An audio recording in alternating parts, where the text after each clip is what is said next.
अस्सलाम वालेकुम स्टूडेंट्स, कैसे हैं आप। उम्मीद करता हूँ आप सब खैर आफियत से होंगे। आईकॉम पार्ट 1 का चैप्टर नंबर 8 है, जिसका एक पोर्शन है बैंक रिकॉन्सिलेशन स्टेटमेंट।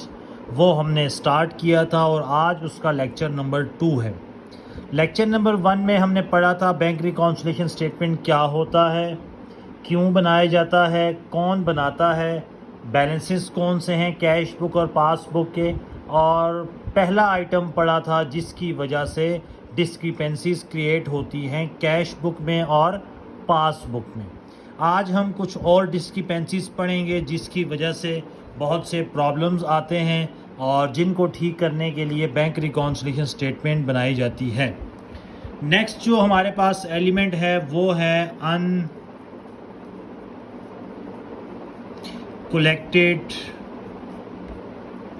चेक्स। वो चेक्स जो हमें रिसीव हो चुके हैं, हमसे मुराद कैश बुक को रिसीव हो चुके हैं और कैश बुक में रिकॉर्ड हो चुके हैं, लेकिन अभी तक बैंक ने उसको रिकॉर्ड नहीं किया।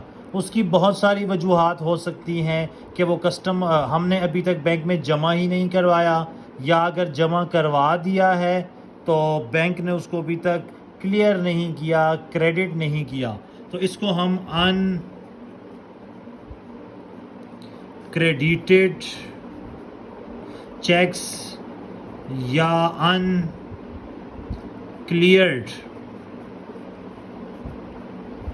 चेक्स भी कह सकते हैं। ठीक है, इसको समझने के लिए एक एग्जांपल लेते हैं कि हमारे पास कैश बुक का बैलेंस था 1 लाख और पासबुक का जो बैलेंस है वो भी था 1 लाख। एक चेक हमें रिसीव हुआ 20,000 का। चेक रिसीव होता है, उसको हम अपने पास जमा करते हैं। 1 लाख रुपया शो कर रहा था कैश बुक, 20,000 का चेक रिसीव हुआ, तो हमारे पास बैलेंस कितना हो गया, 1,20,000। हमने क्या कर दिया, अपने पास कैश बुक में एंट्री कर दी। अब वो चेक या तो बैंक के पास जा चुका है और अभी तक क्लियर नहीं हुआ, या अभी तक हमने भेजा ही नहीं है। दोनों सूरतों में फ्यूचर में हम भेज भी देंगे, या बैंक के पास अगर पहुंच चुका है तो बैंक उसको क्लियर भी कर देगा। ठीक है, और जब उसको बैंक क्लियर करेगा तो इसका मतलब है बैंक के पास भी वो अमाउंट आ जाएगी। जब अमाउंट आएगी तो बैंक के पास 1 लाख नहीं रहेगा, बल्कि 20,000 ऐड होकर कितना हो जाएगा, 1,20,000। इट मीन्स कि हमारा बैलेंस ज़्यादा शो हो रहा था, बैंक का बैलेंस कम शो हो रहा था। जब बैंक को वो चेक रिसीव हुआ, बैंक ने उसको क्लियर किया, उसको प्लस कर दिया। प्लस तब करता है बैंक जब कैश रिसीव हो, और बैंक को जब कैश रिसीव होती है तो बैंक उसको क्या करता है, क्रेडिट। इट मीन्स कि अनकलेक्टेड चेक्स, अनक्रेडिटेड चेक्स या अनक्लियर्ड चेक्स को ठीक करने के लिए पासबुक में बैंक क्या करेगा, क्रेडिट।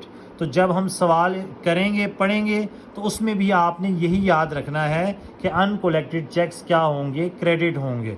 वजूहात, कैश बुक का बैलेंस ज़्यादा शो हो रहा था, पासबुक का बैलेंस कम शो हो रहा था।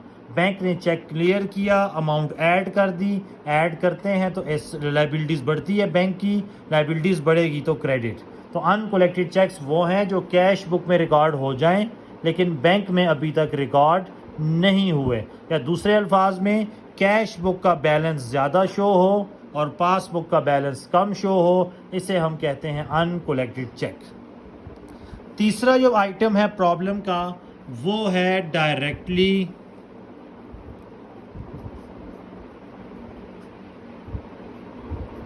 डिपॉजिटेड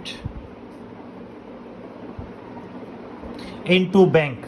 एक कस्टमर था, उसने हमारे कुछ पैसे देने थे, लेकिन उस कस्टमर ने क्या किया, डायरेक्टली बैंक में पैसे जमा करवा दिए, हमें मालूम ही नहीं हुआ। तो इसका मतलब हमारे पास भी फॉल्ट आ रहा था ना। तो इसको हम कहते हैं directly deposited into the bank. Let suppose cash का बैलेंस है 2 लाख और पासबुक में जो बैलेंस है वो भी 2 लाख। अब कस्टमर ने क्या किया, बैंक में चेक जमा करवा दिया। बैंक को चेक मिल गया तो बैंक के अकाउंट में क्या हो गया, पैसे बढ़ गए। इसका मतलब अगर 30,000 का चेक था तो बैंक ने हमारे अकाउंट में 30,000 जमा कर दिए। तो बैंक के पास इस वक्त हमारा अकाउंट बैलेंस कितना शो हो रहा है, 2,30,000। लेकिन अब हमें तो मालूम ही नहीं है कि उस कस्टमर ने बैंक में जमा करवा दिए हैं।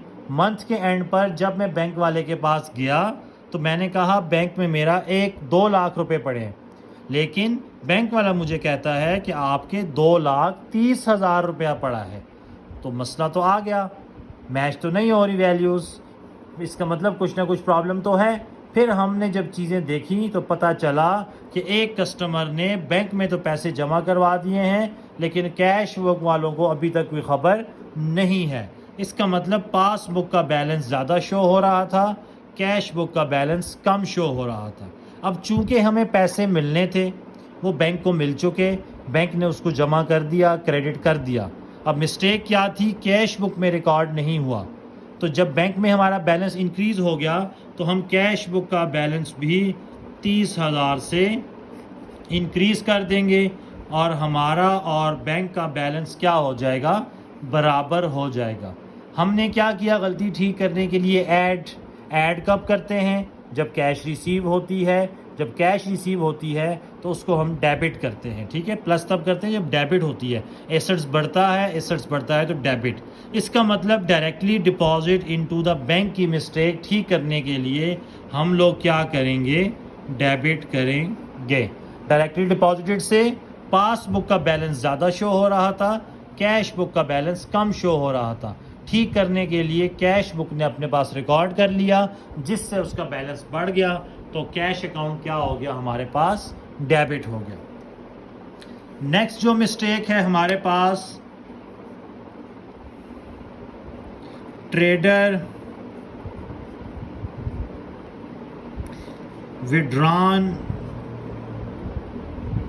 From bank.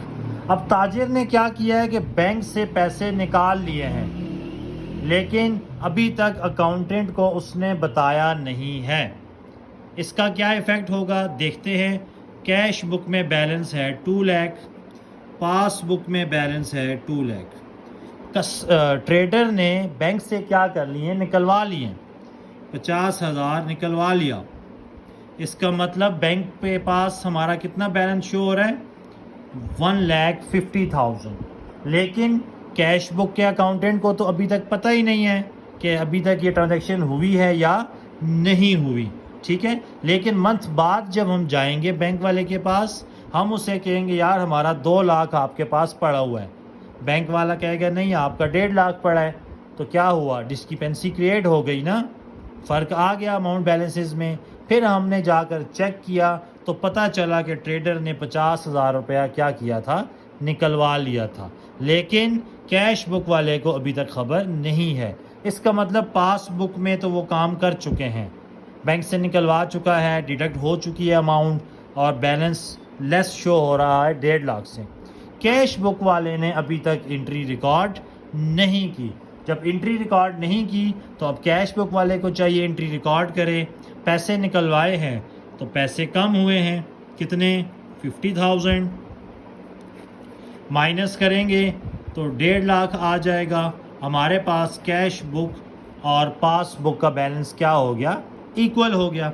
ठीक करने के लिए क्या किया, डिडक्ट, माइनस कब करते हैं, जब पैसे निकालेंगे तो एसेट्स कम होगा तो क्रेडिट होता है। इट मीन्स के मिस्टेक ठीक करने के लिए हम लोगों ने क्या किया है, क्रेडिट किया है।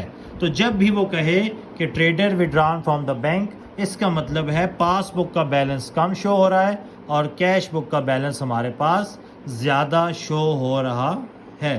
तो ये हमारे पास uncollected cheques, directly deposit into the bank और trader withdrawn from the bank, ये 3 डिस्क्रिपेंसीज हमने आज पढ़ी है और 1 डिस्क्रिपेंसी हमने पिछले लेक्चर में पढ़ी थी।